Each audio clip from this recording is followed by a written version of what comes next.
I'm going to spoil this entire video and just say that Unicorn Overlord is my game of the year for 2024, but the entire year has been full of fantastic JRPGs. I'm fortunate to have been able to spend hundreds of hours to thoroughly play through them in many of their New Game Plus or post-game contents to talk about them in this video. I have links below in the description section to other videos I've made on these games too if you're interested in learning more. Starting with my most recent game clear this year, Fantasian was a game I almost completely forgot about until I was almost done with Dragon Quest III HD 2D and realized the year wasn't done for JRPGs. Fantasian to me wasn't anything too special, at least for the $50 price I paid on Steam. It is an older game that originated on the Apple Play Store, and I wasn't exactly expecting much from the game to begin with. However, it did remind me of one particular game, and that's vanilla Final Fantasy VII from 1997. From the beginning with the explosions in a futuristic city to the way the camera angles work in the towns, dungeons, and world map, the game just screamed Final Fantasy VII to me. This makes sense considering Hironobu Sakaguchi, the father of Final Fantasy, produced the game, and Nobuo Uematsu, who defined the music of Final Fantasy's first games, did the amazing soundtrack. Anyways, that Final Fantasy VII nostalgia did carry me through the base game, but I didn't find myself enjoying the experience so much I wanted to clear everything like I did with other games I'll talk about in this video. I also really liked the character designs and the cinematography for the movie scenes in the game. My biggest qualm with the game, but by no means a terrible experience hampering thing, was the way the game just felt like a mobile game. For example, with multi-target abilities, you can't just select your targets in a straightforward way. For one such spell early on, you need to adjust a line that can sometimes curve to hit as many targets as you can fit. One thing I thought was pretty cool was how the game handled random encounters. You can bank up to 30 enemies and then fight them all at once instead of getting into fights every few steps if you desire. This really helped maintain some decent pacing when crawling dungeons. So yeah, Fantasian is a really fun game, but maybe not a $50 fun game unless you're a huge fan of Final Fantasy VII. There are better games released this year to spend $50 on, in my opinion.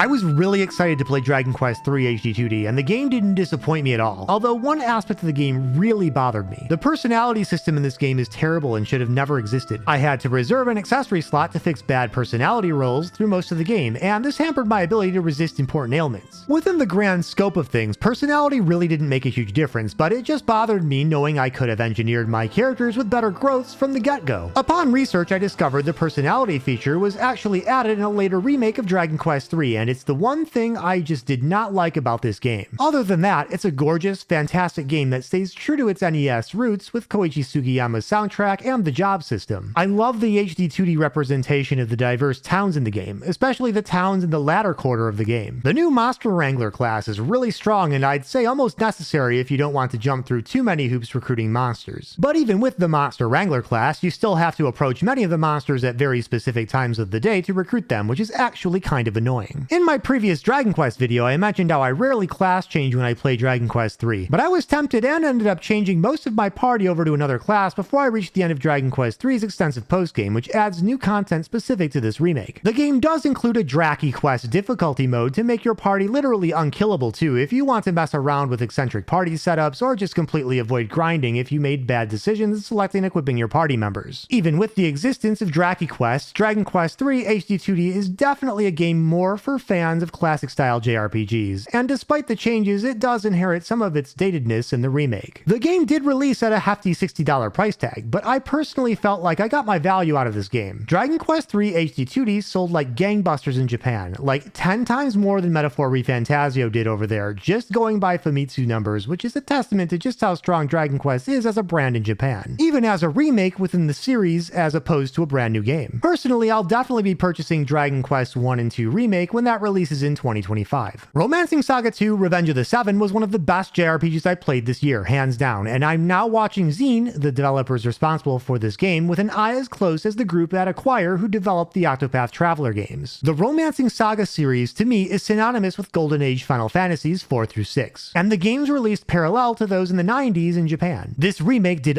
almost everything it needed to do to appeal to the broadest range of JRPG fans possible. For the most part, that was simply explaining its mechanics, improving improving the UI and showing players the important numbers they need to know to understand how to develop and use their characters in a party. As a nice bonus, the game added just enough detail and story to the 7 heroes to make them interesting. This game does lack the tacked-on bonus dungeon from the 2017 remaster, but in its place, they organically worked in those character classes into the original game's world and even added a few classes unique to this remake. My previous videos on this game go into everything that makes it amazing. The only thing I have to add is that the new post-game content is awesome. It's not overlarge or grindy like a lot of post-games that have been tacked on to other JRPGs, nor does it add hundreds of hours to the game, but it does add a lot of powerful new skills to Glimmer along with some fun challenges. The one thing that this remake inherited from the original game that still bothered me was the amount of time it took to get new party members equipped with spells, skills, and armor in between party wipes or generations. The auto-equip options certainly helped in this game, but I always found myself tweaking what the AI gave me, and it still takes quite a bit of time. I love this remake's character designs too. They were largely based on original character designer Tomomi Kobayashi's concept art. The female Final Emperor design, the Amazon design, and rock bouquet of the 7 heroes really stood out for me. Anyways, I'm definitely not the only one who loved this game, and while it may not be up for awards on any gaming sites, the game's sitting at overwhelmingly positive review scores on Steam, and many Japanese streamers are playing the game too, making this game one of the most well-received Saga games in the West, like ever as far as reviews go. Its Famitsu sales numbers for opening week were like 110,000, which is pretty groundbreaking for the Saga series compared to its newer releases, and actually competed quite well with Metaphor ReFantazio, which came out just a few weeks prior. Although I should mention, the original Romancing Saga 2 in the 90s went on to sell nearly 1.5 million copies by 2003. We don't call that age the golden age of JRPGs for nothing, right?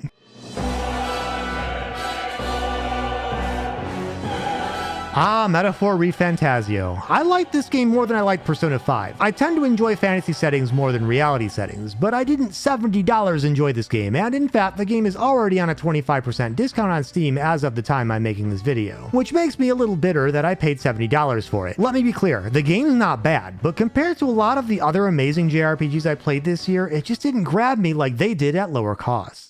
First off, Metaphor ReFantazio has a time and schedule system anybody who has played Persona 3 through 5 will be familiar with. I think this time system worked really well with the Persona games, as schools traditionally divide their academic years into semesters, but this works a lot less well with Metaphor ReFantazio in my opinion. It results in a lot of dead time where you're fast-forwarding narrator commentary during travel or sitting through extremely samey day transitions while you're more or less waiting for important events indicated on the calendar to happen. I think if this game handled time the way the modern Atelier games do, that would have been more than sufficient, and then just have a more open world, even if it's like Romancing Saga 2 where the locations unlock after talking to people in towns. There would be less dead time where the player is just watching a day transition 100 plus times, and the game's pacing would be a tighter 40 to 60 hours instead of an 80-hour slog. I was satisfied after beating the game in a thorough fashion with all the relationship ranks maxed out, but definitely didn't enjoy myself enough to want to play all the way through the game again just to fight a post-game super boss. Or even want to play through the entire game again in the future if Katsuda Hashino ever makes a director's cut for the game like he has pretty much every game he's ever directed. My favorite thing about Metaphor ReFantazio is its extremely well executed hybrid action and turn-based combat system coupled with its archetype job system. It's quick and fluid against easy enemies, but rewarding and engaging against the tougher enemies. I love the game's references to other Atlus titles too, including a very endearing tribute to one of my favorite strata of a labyrinth from a certain other Atlus dungeon crawling franchise. That part of the game alone thrilled me beyond belief when I experienced it, but it would be completely meaningless to players who have never played that game in the first place, which is probably the majority of the Persona 5 crowd playing Metaphor that doesn't care about that series. Metaphor ReFantazio is well written with its social aspects, with specific characters, and with some neat twists in the plot around the 50-hour mark of the game, but I think the game drags on a little too far past its most interesting parts. I also think the character designs are rather bland compared to Soejima's other works. Juna and Yufo were the only two characters whose designs I liked. The main character doesn't even look like a fantasy character nor dress like one. However, the human designs and their real-life art inspirations are pretty cool and add a unique flair to the game's aesthetics. Anyways, it's a fun game and picked up some much-deserved awards in the mainstream. As harsh as I am on this game, I'm glad Atlus took the risk to create an expensive brand new IP dissociated from the Megami Tensei brand, especially in a genre like JRPGs that are extraordinarily saturated with sequels, remasters, and remakes, even if I think the game leans a little too hard on Persona mechanics for my liking. Shin Megami Tensei 5 Vengeance is another one of the best JRPGs I played this year, and that's even despite half the game being content I already experienced years ago. It's also a fantastic value JRPG at $60 that the new content they added to the game is also as long as the older content. I forgot my final playtime on this game, but it easily exceeded 100 hours for me as I was thorough in recruiting all the demons and experiencing all the content. And most importantly, none of that voluminous content felt like filler or dead time like what I experienced with Metaphor Refantasio.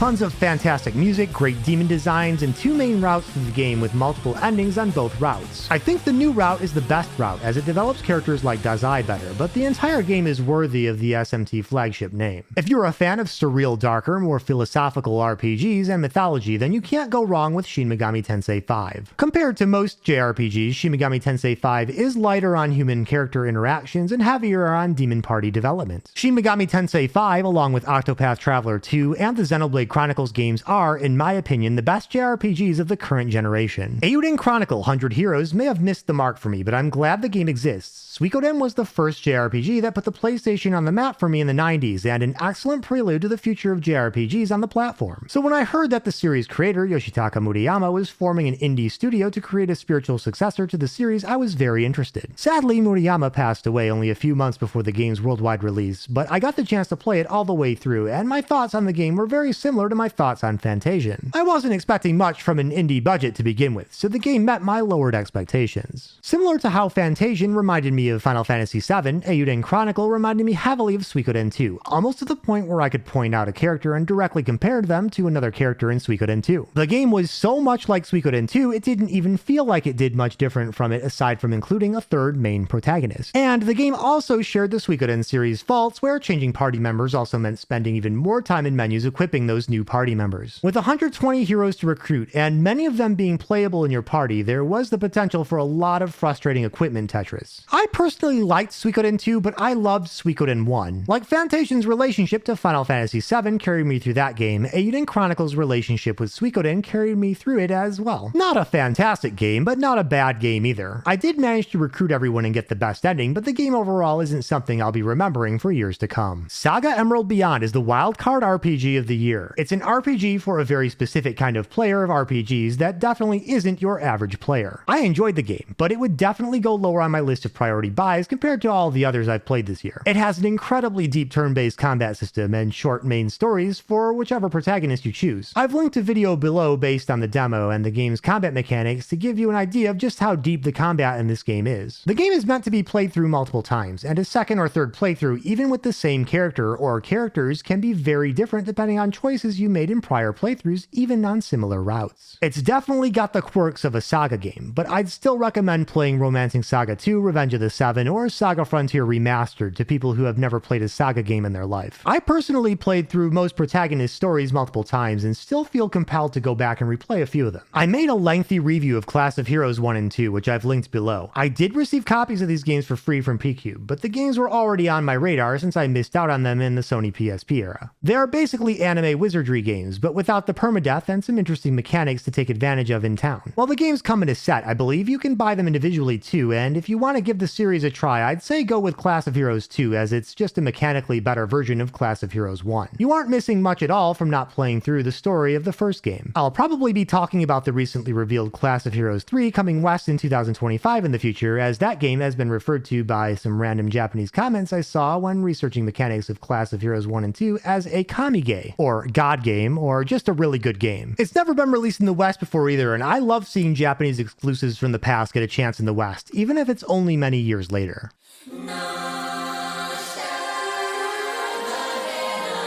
Unicorn Overlord is my game of the year and also the only tactical RPG I've played this year. It's not only fresh new IP, but it's got the best aspects of games like Ogre Battle's gameplay, Final Fantasy XII's Gambit system, and Fire Emblem's relationship systems. The story isn't anything you haven't heard before in any other RPG, but it's well told and begins strong. Vanillaware's art and character designs in Unicorn Overlord are first class, even better than Metaphor's art direction in my opinion. My biggest issue with the game is that its pacing slows down significantly in the latter quarter of the game, game if you're following the progression of difficulty, which is entertainingly optional. You eventually stop getting lots of new unique units, so rather than feeling rewarded, it's almost like you're just fighting for the sake of experiencing new challenges. But the sheer amount of party permutations among tens of classes with varying unique synergies makes it such a fun system to play around with. Unlike most of the games in this video, I can definitely see myself coming back to play this one again in the future, even if the story doesn't change, just to try new party combinations. Any game I could see myself playing again in the future is the sign of a great game. Shiren the Wanderer, the mystery dungeon of Serpent Coil Island, is definitely one of the better Shiren games. This roguelike series that began as a spin-off game from Dragon Quest in the 90s is kind of hit or miss for me as a whole, but this one had me hooked after I started playing it with its pacing. Sure, losing everything after your hit points drop to zero isn't exactly fun, but like any good roguelike, mastering the mechanics and learning tricks to gain an edge on the game is great fun. The further you progress in the game, the more features unlock to help you get further and further in the dungeons. Yeah, the indie market on Steam is loaded with roguelike RPGs of varying quality, but Shiren to me feels like one of the OGs in the genre and one of the few actual roguelike series with a long history of cherished releases. And last but not least, for RPGs I played in 2024 is Granblue Fantasy Relink, an action RPG that shares a bit in common with Monster Hunter but without as much technical action and more emphasis on RPG elements. I had a great time with this game through its story, which, while nothing special, had very cool graphics. After the story, I blasted through the game solo all the way up to the last rank, but had to stop playing because of a really dumb damage check that has to take place 90% through a long fight rather than at the beginning of the fight. Could I have gone multiplayer to beat this damage check? Probably, but like when I play Monster Hunter, I'm too stubborn to do it with other people. All that said, I really liked the game despite having almost no experience with the mobile turn-based RPG, and I can confidently say I have no regrets choosing to play this game over Like a Dragon Infinite Wealth and Persona 3 Reload, which came out around the same time. I've always been interested in Granblue Fantasy, but stubbornly refused to play gacha games, so it was nice to be able to experience the magic of Granblue in a format I could enjoy. Now, for the games I'm interested in but did not play, which I'm only mentioning so that people don't misconstrue the fact that I didn't play the games with being not interested in them. Like a Dragon Infinite Wealth goes into the category of games I'm going to wait for sales on before playing, along with Dragon's Dogma 2 and Visions of Mana. Dragon's Dogma 2 in particular, I saw the reviews for and opinions from people who liked the first game before deciding to wait for a sale on that one. I'm also waiting for Final Fantasy VII Remake to be available with the other games as a trilogy on discount on Steam before I even begin to play through those games. The more niche game I'll play someday when I'm itching to play a dungeon crawler is Dungeon Travelers 2 Heart 2 in Another World, as I had a great time playing Dungeon Travelers 2 and its sequel, Dungeon Travelers 2. Persona 3 Reload I'll probably never play since I played through Persona 3 3 times across several older versions already many years ago, but it's an easy game to recommend to people. And finally, Trails Through Daybreak I already played in Japanese, so I didn't play the English release, but that's another really good one and a decent entry point into the Trails series since it begins a new arc. My biggest JRPG regret this year was paying $70 for Metaphor ReFantazio. My most pleasant JRPG surprise this year was the announcement and actual quality of Romancing Saga 2 Revenge of the Seven. And my JRPG of the year is Unicorn Overlord. Overall, it's been a fantastic year to be an enjoyer of JRPGs. What were your favorite JRPGs from 2024? I know my list isn't exhaustive. Let me know in the comment section below. Thank you for watching and I'll see you next time.